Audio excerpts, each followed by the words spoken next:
Olá, meninos e meninas, como estão vocês? Eu espero que estejam todos bem.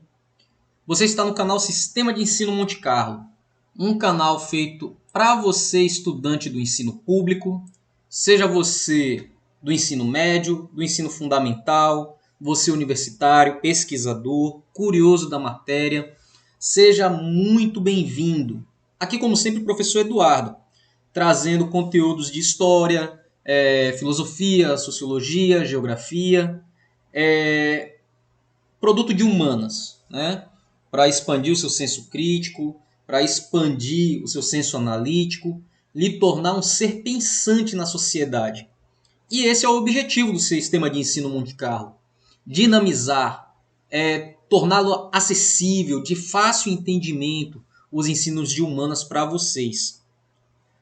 Você que tem utilizado dos nossos materiais, né, para estudar para suas provas, seus concursos públicos, para o Enem, seus trabalhos escolares, deixa aí seu like, torne-se inscrito, compartilhe os conteúdos daqui do canal, juntos nessa corrente, tornar essa plataforma relevante para o YouTube. Dito isso, vamos para a aula. Hoje, mais um conteúdo de história para nós. Nós estamos na Idade Média e hoje nós vamos falar sobre o poder da igreja e as cruzadas. Eu tinha falo no vídeo anterior, no momento em que a Igreja Católica ela completa o seu primeiro milênio, né? Onde tem todo aquele processo de reforma, de expansão e tal. E hoje nós vamos detalhar a força efetiva da Igreja Católica na Europa medieval, onde a construção de muitas igrejas na Europa Ocidental entre os séculos XI e XIII não revela apenas as transformações do período, como as inovações técnicas, o crescimento da economia e o aumento populacional. Essa expansão também apresenta um lado importante, que é a afirmação da Igreja Católica como instituição dominante na sociedade medieval. A Igreja Católica, nesse contexto histórico, ela detém o poder político, econômico e social. Ela tem o monopólio do conhecimento. Ela tem o monopólio das diretrizes institucionais de poder. E esse poder, ele advinha sobretudo do acúmulo de terras e bens, que teve início ainda no século IV. Porque nós precisamos entender que o sistema econômico, o sistema de produção da Idade Média, que é o sistema feudal, tem vídeo no canal, na nossa playlist, sobre o sistema feudal, explicando o que é o sistema feudal e como ele se processa. Dá uma passadinha lá para revisão, certo? Então, dentro desse contexto que o sistema econômico, o sistema de produção é o sistema feudal, onde a terra ela tem como eu posso dizer, essa significância econômica para a sociedade. O detentor de terra, ele tem autonomia na produção, basta que ele tenha mão de obra para produzi-la. Então é dentro desse contexto que vai se fortalecer o poder da Igreja Católica, onde a partir do século XI esse movimento tornou-se vigoroso graças a doações generosas e a fundação de igrejas, catedrais, basílicas e por parte da aristocracia. Aqui eu estou dizendo que boa parte desses investimentos eles vieram da iniciativa privada. Eles vieram da parte da aristocracia, daqueles nobres que tinham recurso, que tinham terra, e eles doavam essas terras para a Igreja Católica como pagamento e isenção de pecado. É o que nós chamávamos de indulgências. Se você tinha dinheiro suficiente para pagar pela expiação do seu pecado, então esse nobre ia e pagava, e ele passava a ser aceito no reino de Deus, já que a igreja tinha esse papel de intermediador entre Deus e os homens. Alguns estudos chegam a afirmar que, nesse período, a Igreja Católica chegou a possuir 1/3 de todas as terras disponíveis na Europa feudal. Então, o grande arrendatário, o grande proprietário de terras dentro da Europa era a instituição religiosa, era a Igreja Católica. Assim, entre os séculos XI e XIII, as igrejas cobriram as paisagens urbanas da Europa. As primeiras construções foram erguidas no estilo romântico, caracterizando-se por uma arquitetura mais simples, com paredes maciças, colunas grossas e pouquíssimas janelas. A ideia dessa arquitetura era fazer desse espaço a fortaleza de Deus. No final do século XII, quando começaram a ser erguidas as primeiras catedrais no estilo gótico, elas apresentavam uma estrutura vertical e leve, com arcos ogivais, paredes estreitas e repletas de ornamentos e grandes vitrais. Esse novo estilo inspirava-se ao mesmo tempo na religiosidade e na crença e na crescente valorização da vida terrena como um caminho para a salvação. Então era todo o seu caminho de conduta aqui na Terra que iria dizer o seu caminho de salvação. Então, se você fazia grandes doações, se você fosse uma pessoa submissa à instituição, se você trabalhasse para ver aquela instituição crescer, era com esses atos que determinava o seu caminho de salvação, o seu caminho para a vida eterna. A força da igreja na sociedade medieval também se estabelecia pelo poder político e espiritual. Quando ela se coloca como intermediadora entre Deus e os homens, a igreja declarava que o poder espiritual mantido pelo Papa era superior ao poder temporal exercido pelos reis. Esse é o período da monarquia. Com o objetivo de afirmar a sua autoridade, garantir a autonomia eclesiástica e limitar as interferências dos leigos nos assuntos religiosos, a igreja adotou uma série de iniciativas com as reformas gregorianas. Então essas reformas gregorianas elas vão servir para barrar todo e qualquer indivíduo leigo. Esse indivíduo leigo é aquele indivíduo que não faz parte direta do clero. Ele é vetado a participar das decisões e de conhecer o que é que se acontecia ali atrás das cortinas, por assim dizer, do sistema, né? E as bases dessa reforma foram estabelecidas no documento que ficou conhecido como Dictatus Papae.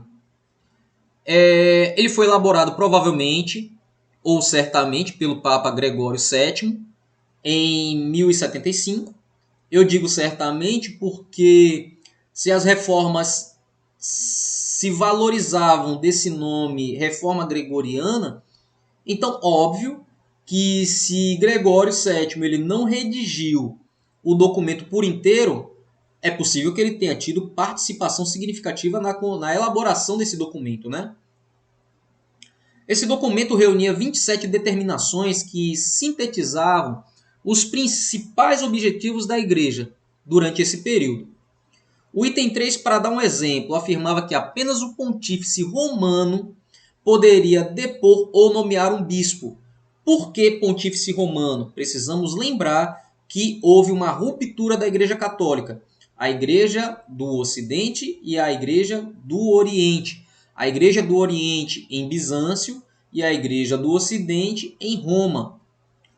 Então, dentro desse contexto político europeu, só as decisões da Igreja Católica Romana é que eram para ser obedecidas. O artigo 9 estabelecia que todos os príncipes deveriam beijar os pés do Papa. O 12º atribuía ao Papa o poder de destituir os imperadores. Só esses 3 tópicos desse documento para te dar um exemplo a que ponto chegou o domínio e o poder da Igreja Católica, onde ela dizia quem poderia reinar, quem não poderia reinar, e o nível de submissão que as pessoas teriam que ter diante do representante da Igreja Católica, que seria o Papa, né? As transformações vividas pela Igreja entre os séculos XI e XIII também se manifestaram na criação de novas ordens religiosas. Entre elas, uma de destaque foi a Ordem dos Franciscanos, que ela foi fundada em 1209, e ao contrário das ordens religiosas mais antigas, em que seus membros viviam reclusos em mosteiros, as novas ordens se integravam ao mundo, auxiliando a igreja a dialogar com a nova realidade urbana que se expandia, né? Aquela realidade fora dos feudos, aquela realidade do burgo, aquela realidade do artesão da oficina, daquele cara do comércio. Então, aquela realidade fora do mundo feudal. A Ordem dos Franciscanos foi fundada por Francisco de Bernardone, nascido em 1182 na cidade de Assis. Por isso ele é conhecido como Francisco de Assis, né? E ele nasceu na Península Itálica. Francisco, como um ato de fé, ele renuncia à herança de seu pai, que era um rico comerciante, era um rico mercador, para servir a vida religiosa. Em um ato de protesto, ele teria ficado nu em praça pública para devolver ao pai até as roupas que ele vestia, optando desde então por seguir a Cristo, preso a um voto radical de pobreza.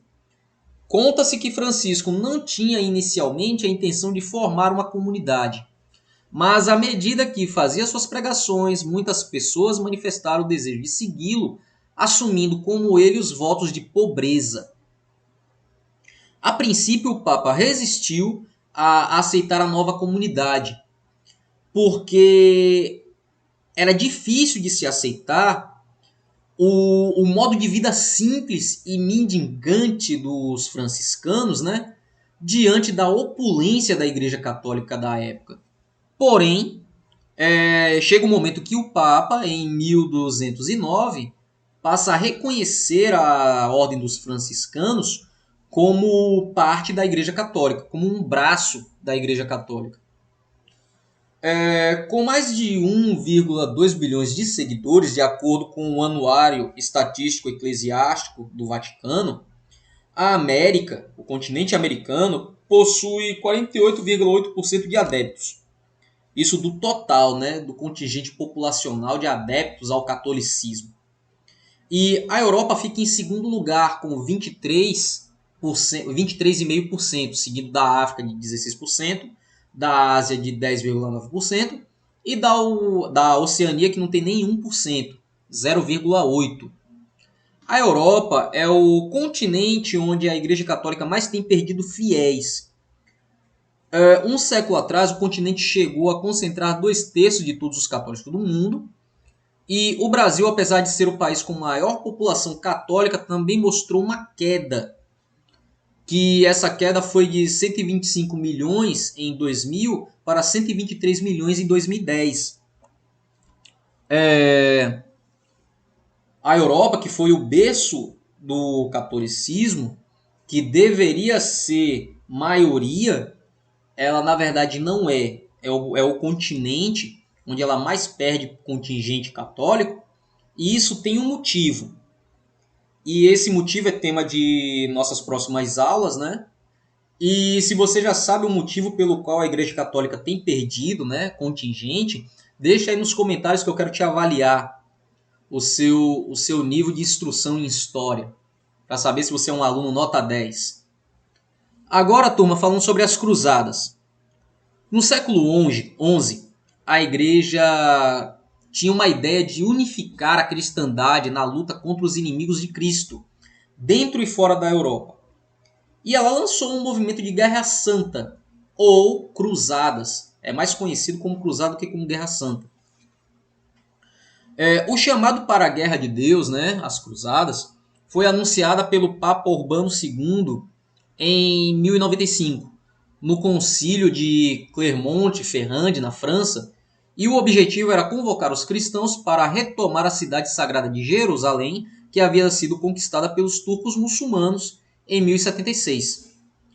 Além do objetivo religioso, haviam também interesses econômicos, e esses interesses econômicos moviam a igreja, os nobres, a aristocracia, grupos sociais e esse movimento, essa iniciativa de se ingressar nas cruzadas. Então não havia só motivo religioso, havia um interesse político, um interesse econômico, um interesse social. Tá? E aqui eu cito alguns. Interesse religioso. O interesse religioso principal era retomar a cidade sagrada de Jerusalém. A Igreja Católica se achava no direito, né, de tomar a autonomia administrativa de Jerusalém, que nesse momento encontra-se no poder dos turcos. Os interesses comerciais. Comerciantes de cidades italianas tinham interesse em controlar os portos do Oriente. Consegue sacar a ideia? Não era só um interesse da igreja. Se a iniciativa privada financiava toda a opulência da estrutura física dessa instituição, então ela precisava também receber a sua parte do bolo de alguma forma. Então, se ela conseguisse terreno para expandir os seus comércios, então ela se jogou nessa empreitada.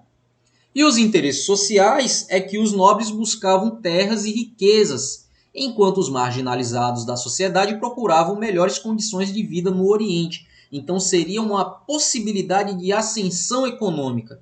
Esse marginalizado, esse fora do sistema, se ingressar nas cruzadas e ali se beneficiar de alguma forma, conquistando algum pedaço de terra lá no Oriente, em Jerusalém. A primeira expedição extraoficial porque não teve o aval do governo, da monarquia, né? Não teve o aval da igreja, então por isso ela foi extraoficial. Ela foi iniciada em 1096 e ficou conhecida como a Cruzada Popular ou Cruzada dos Pobres. E ela foi liderada por um monge. Ela reunia camponeses, velhos e crianças pobres. Sem nenhum preparo militar, essas pessoas avançaram sobre o Império Bizantino e a Ásia Menor, onde foram aprisionados e mortas pelos turcos. Ainda em 1096, partiu a primeira expedição oficial, essa sim organizada pela monarquia e pela igreja, em direção a Jerusalém. E essa expedição ficou conhecida como a Cruzada dos Nobres, e ela reuniu pessoas de diferentes regiões da Europa. Essa cruzada fundou estados cristãos no Oriente e em 1099 conseguiu tomar Jerusalém. Outras 8 cruzadas oficiais foram organizadas, contudo, elas não tiveram o sucesso da primeira. Jerusalém foi novamente tomada pelos turcos muçulmanos e os estados cristãos desapareceram. Então, num total de 10 cruzadas, uma não oficial e 9 oficiais, só uma teve êxito. Em 9, o movimento cruzadista foi derrotado e Jerusalém foi retomada pelos muçulmanos. Nesse tópico eu coloco uma pergunta. As crianças lutaram nas cruzadas? Vamos analisar aqui direitinho. Existe um documento em que Estevão de Cloyes, um garoto francês de 12 anos, ele enviou uma carta ao rei Filipe Augusto dizendo que Jesus teria aparecido para ele e lhe confiado a missão de liderar uma cruzada contra os muçulmanos. Existe um documento onde ele se propõe a essa empreitada. Com esse episódio, Estevão transformou-se em uma lenda. Conta-se que o menino teria conquistado o apoio de religiosos e peregrinos e partido com outras crianças em direção a Jerusalém. Não há registros que confirmem essa empreitada. Segundo alguns estudiosos, histórias como essas nasceram provavelmente de uma crença que se sustentava na época em que as crianças, por serem pessoas puras e livres de pecado, poderiam receber a ajuda divina, a ajuda de Deus, para reconquistar a cidade sagrada. Então, respondendo à pergunta, se as crianças lutaram nas cruzadas, na primeira cruzada extraoficial, sim, teve participação de crianças, sim. Mas nas outras, o que existiu foi um exército mais qualificado Mas a questão de uma cruzada organizada por crianças, não existe uma afirmação, existe uma lenda. O que existe é uma carta onde uma criança se propõe a fazer isso. A história, a historiografia, ela tem muito dessas coisas. Existe um conto, existe uma intenção. Essa intenção ela precisa se legitimar. Então se forja um documento. Então, quando nós, historiadores, vocês, estudantes, se deparam com um documento histórico, temos que entender que aquele documento ele conta um momento da história, mas ele necessariamente não precisa ser uma verdade absoluta, porque todo documento ele é passivo de adulteração, certo? Porque analisando que existia uma crença, existia uma ideia de que se as crianças fossem para a luta das cruzadas, elas poderiam ter o auxílio divino e elas teriam êxito por serem seres puros e sem pecado, então precisava se fazer alguma coisa para mandar essas crianças para a cruzada.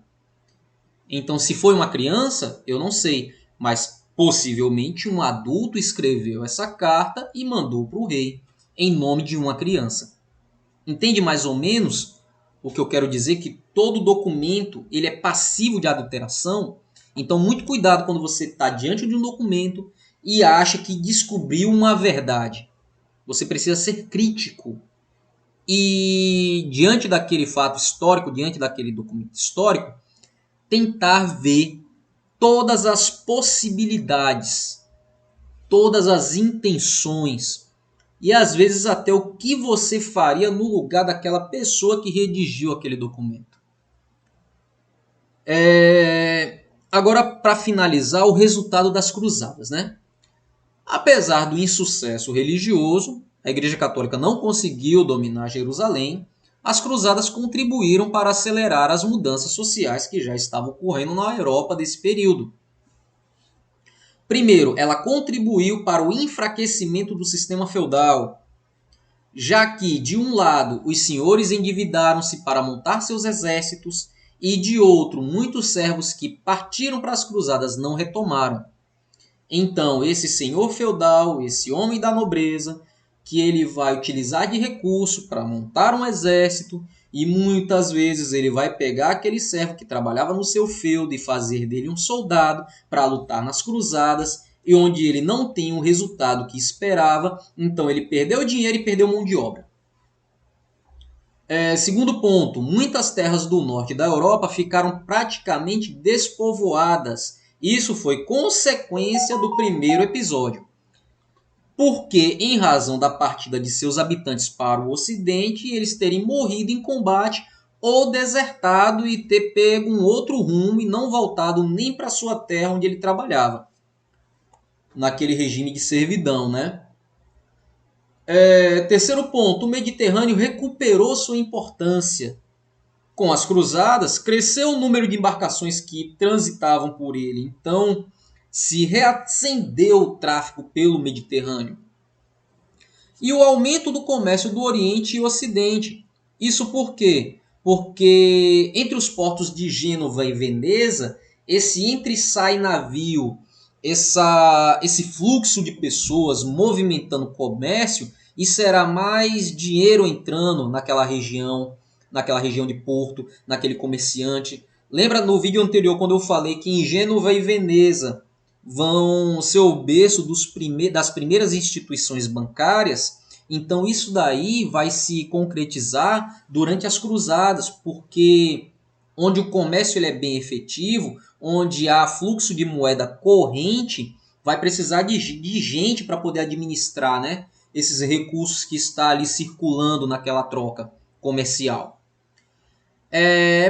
Entretanto, não se pode supervalorizar o papel das cruzadas no enfraquecimento do sistema feudal, já que tem toda uma outra questão que eu já havia dito antes, como mesmo com o avanço das técnicas, né, de produção, mas o sistema ele já estava colapsando por si só. Mas a importância do movimento cruzadista foi contribuir para a expansão do comércio e para aprofundar a crise do trabalho servil, né? Nós havíamos falado sobre as epidemias, sobre as rebeliões, tal, e a insuficiência de produção provocado pelo próprio clima, e isso aí estava colapsando o sistema. Ele já se iniciava uma crise, e as cruzadas só vão aprofundar essa crise, onde ela vai tirar a eficiência do sistema, absorvendo sua mão de obra e os recursos da nobreza, mas por outro lado ela vai fortalecer o comércio e principalmente o mercantilismo. Que isso aí já vai ser tema para uma outra aula, tá bom? Turma, esse foi nosso vídeo de hoje. Espero que tenha sido rico e produtivo para vocês. Continua com a gente. Vídeo aqui quase todos os dias. E espero vê-los numa próxima oportunidade. A todos, fiquem todos bem e até uma próxima.